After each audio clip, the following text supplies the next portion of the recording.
They wanted an entire cake baked. They just asked me to replace all the flour with rat poop.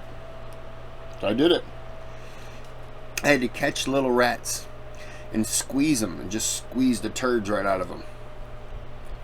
There was a lot of rats. Yeah. It didn't smell good, but they liked it. Hey, what's going on? This is Hannibal Part 4. I hope you're enjoying it, because I am. If you've been watching Part 3, I hope you've been watching them in order. But if you haven't, Part 3 ended with Hannibal beating Scipio. One of the greatest names ever, just for it being ridiculous. And now we're off to, I'm sure, battle some more. So let's get started. After the defeat at Ticinus, the Roman Senate looks to save face by blaming Gallic allies for being ineffective. Taking comfort in the fact that Hannibal has yet to face the vaunted Roman infantry, Longus' arrival to northern Italy restores confidence. Hannibal now faces armies of both Roman consuls.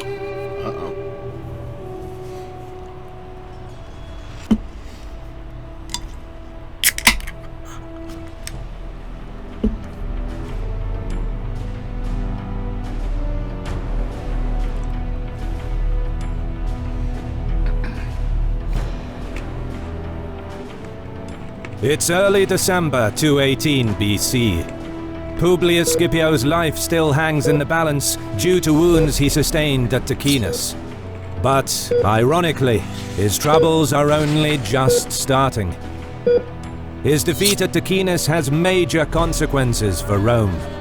It directly caused the garrison at Clastidium to surrender the town's massive grain depot. This strips his army of food reserves and disrupts his supply lines, making any advance into enemy territory a risky venture. At the same time, Hannibal finally replenishes his own reserves, which were dwindling ever since he descended from the Alps, right until the clash at Ticinus just a few days ago. The damage to Roman prestige raises the danger of further defections. What's worse, Gallic tribes are flocking to join Hannibal, enthused by his ability to defeat the Romans and his softer administrative touch. Scipio has no option but to retreat, realizing he is deep in hostile territory. He marches to Placentia and makes camp across the Po River. Hannibal pursues and catches up 2 days later. Learning of his arrival, over 2,000 Gauls allied to Rome rise up in the camp and attack Roman soldiers, killing many in their sleep. Oh, wow. Before sunrise, they cross the Trebia to join Hannibal, bringing with them the severed heads of slain Romans. Holy shit. Using the Gallic defection as propaganda, Hannibal makes sure to spread the word that Rome's allies are joining him en masse, thereby boosting his popularity among the tribes. Scipio again moves south, not wanting to risk being caught in the open. A day later, he reaches the hills and sets up camp in a strong position, with hills protecting his flanks from cavalry attacks. Then, he settles in and waits for reinforcements. By mid-December, the two consuls join forces. Discussing how to confront Hannibal, Scipio argues against taking the field, stressing that Longus' troops lack experience and need additional training, having been raised less than a year ago. Longus disagrees and sets up camp a few kilometers north from Scipio's position. Just as eager to fight as Longus, Hannibal maintains his camp on the flat plain and surveys the potential battlefield west of the Trebia River. Meanwhile, he sends a raiding party to ravage the area along the river, suspecting that Gallic tribes living there, who pledged allegiance to him, are now negotiating with the Romans. It's unclear if the Gauls intended to betray Hannibal, but with their villages now being raided, some of the tribesmen appeal to the Romans for help. Longus promptly sends 1,000 Velitus across the river to attack the raiders. With Hannibal's troops scattered across the area and encumbered by plunder, Roman troops start picking off small groups of Carthaginians, quickly routing the raiders. Seeing this, troops on duty outside Hannibal's camp rush to the aid of the retreating raiding party. The fighting is fierce, as both sides want to prove their superiority, but the Roman Velites are soon forced into a fighting retreat. The skirmish escalates rapidly, spreading across a large area. More and more troops from each side join in. Pockets of clashes develop as neither side is able to shore up its ranks. It becomes apparent that the chaotic skirmish might turn into a full-scale battle that neither commander will be able to control. Hannibal takes the initiative. He stops sending more troops into the fray, trying to avoid a battle that he did not plan and can do little to influence. He then audaciously rides out in person and rallies the scattered troops. He pulls them back and arrays them in a line outside the camp. The Romans advance, but Hannibal restrains his men from charging the enemy.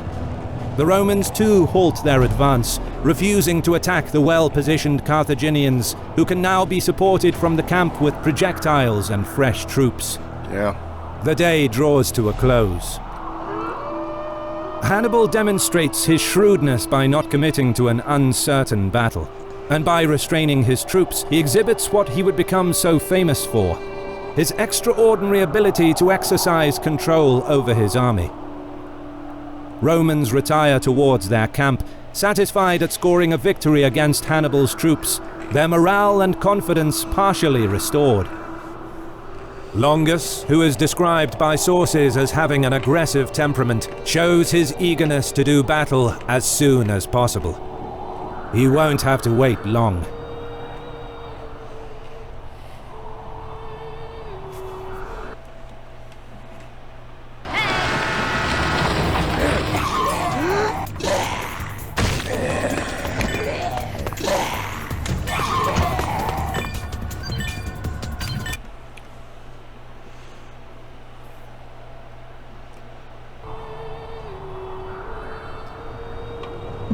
At dawn, Roman guards sound the alarm.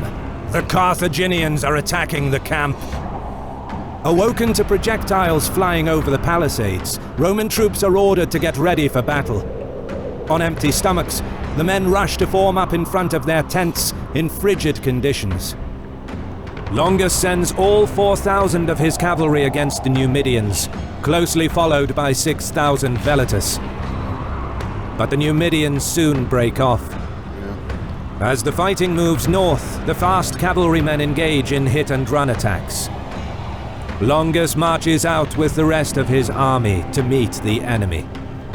Heavy infantry forms into 3 columns, each some 3.5 kilometers long. They lag behind the cavalry and Velites, but make steady progress. Numidians continue to avoid a direct confrontation with the Roman cavalry and Velites. Meanwhile, Hannibal gathers his officers to lay out his plans. He offers words of encouragement and orders them to ready the men for battle. Well-rested and well-fed, Carthaginian troops take to the field. To the east, the skirmish continues. Numidians find themselves backed against the Trebia. They start crossing the river as they continue to pull back, pursued by the Romans. Arriving with the infantry and eager for battle, Longus orders the army to deploy on the western bank. The 3 columns begin crossing, chest deep in the freezing water. Damn. Meanwhile, Hannibal sends 8,000 infantry forward to support the Numidian retreat and to provide a screen for his own deployment. He then moves his main line about 1 kilometer towards the approaching Romans. Across the field, Longus's army takes several hours to deploy. After fording the cold Trebia, his men are hungry, soaked, and standing in the near-freezing temperature. The Roman consul places his Velites in the front, forms his veteran infantry in the center, with Gallic and allied infantry on either side, 40,000, and cavalry 30,000. on the flanks. Okay. Hannibal deploys his infantry in a thin line. Gallic allies in the center, with Spanish and Libyan infantry on either side. Elephants flank the infantry, while the Numidian and Gallic cavalry is further wide. Around noon, Longus orders his entire line to advance, confident in the clear numerical advantage of his heavy infantry. The Romans advance in good order. The flat plain, free of any obstacles, seems an ideal battleground for their style of warfare. Meanwhile, Hannibal holds the line, letting the enemy come to him. Skirmishers get into range and begin exchanging projectiles. With Balearic slingers in their ranks, combining with javelin men, the Carthaginians quickly gain the upper hand against the Roman velitus, who used up many of their javelins while pursuing the Numidian cavalry earlier in the day. Skirmishers from both sides withdraw through the gaps as the main lines of infantry close in. The heavier, more compact Roman infantry pushes the Carthaginian line back, causing heavy casualties to Hannibal's Gallic infantry in the center. On the flanks, Hannibal orders his cavalry to push forward. Some of the Roman horses become frightened by Hannibal's elephants, causing disruption within the ranks. But groups of Roman velitus, specially trained to deal with elephants, mix with the cavalry and attack the terrifying beasts, wounding and killing many. Wow. Eventually, the Numidians manage to overwhelm and advance against the Roman cavalry. But despite Roman flanks being pushed back, the Carthaginian center is crumbling. Veteran legionnaires are hacking through the Gallic infantry. Without any reinforcements available, it seems that Hannibal cannot stop the onslaught. But what the Romans don't know is that while surveying the field on the eve of battle, Hannibal personally picked 2,000 elite troops and positioned them in a dry riverbed, hidden from view. Now they emerge from the ravine with perfect timing, just as the Numidians finally rout the Roman cavalry, poised to encircle the enemy. Hard pressed from the front by elephants, Carthaginian infantry and skirmishers, the wings of the Roman infantry buckle as the Numidians attack their rear. Meanwhile, Hannibal's center collapses. This is yet another thing where in the middle of the night, Hannibal set groups up to attack from behind. Like I said, if it ain't broke, don't fix it. As the veteran Roman heavy infantry cuts right through the Carthaginian line, still unaffected by the encirclement thanks to their discipline and organization. However, realizing the battle is lost, the legionnaires retreat back across the river to Placentia, maintaining their battle formation. Roman casualties are heavy, likely around 28,000 dead or wounded, while the Carthaginian losses are much lower, between 3,000 and 5,000. Wow. Losing most of his... Rome had 40,000 troops to start. Wow. Elephants, possibly all but one, is the only major loss for Hannibal at Trebia. In just a matter of weeks, Hannibal outperformed both Roman consuls with superior planning, near-perfect coordination, and control of his troops. News of the defeat rocks... It just hit me. He had those guys here. Well, I'll say here, because it's going to be backwards. And then they were stationed here, so he had his guys attacking them from behind, and then run away and around and up, keeping secure those soldiers hidden in that riverbed so that it wouldn't, when they came out, they wouldn't see them. Instead, they went the other way and then looped around. And then he brought his troops out, so the whole time now your eyes are locked on him, keeping away. That's yeah, it's smart. It's very smart. The Roman Senate and causes widespread panic among the population. The damage to Roman prestige persuades many more Gauls to join Hannibal. Additional attacks on Roman outposts and towns cause further disruption, before cold weather finally forces armies of both sides into winter quarters. But as Hannibal's devastating campaign in Italy gains momentum, a seemingly minor event in Iberia could threaten the Carthaginian war effort in the long run.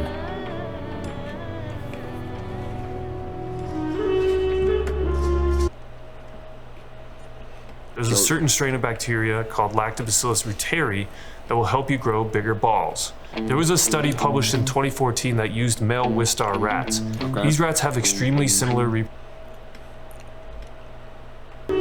Sorry. That was part 4. We're going to end this here. These are flying by. These are flying by. These are fun. I like the whole setup of this. HistoryMarche, I believe it's called.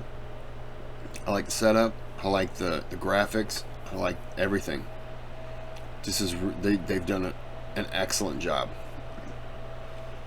I'm really enjoying this one.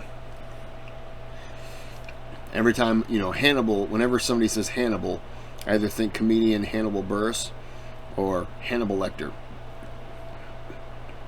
I never think Hannibal, the military commander. But I'm glad now that I know a little bit about him. Kind of want to know more though. But he's very impressive. So I'm going to end this here, and then I'm just going to jump right back in and finish 1 through 5. So until you next see me, have a good day, have a good night.